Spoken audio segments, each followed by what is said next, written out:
Welcome back. In today's video I'll be showing you how to change audio equalizer in Audacity.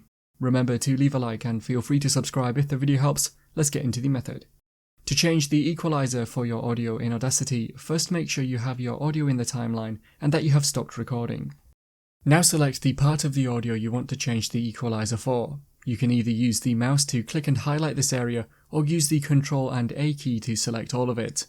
With the audio selected, click on Effect at the top and then choose Graphic EQ. You can now adjust the equalizer to your preference in the new window. You can click on Preview to see how this sounds, and once you're happy, click on Apply. That's how to change audio equalizer in Audacity. Click the card on screen now to watch a video of mine showing you 10 easy ways to speed up your Windows PC.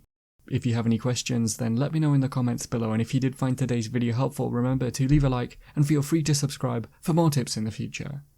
Be sure to stick around to see some of my other videos that you might be interested in. Thanks so much for watching, and I will see you in another video.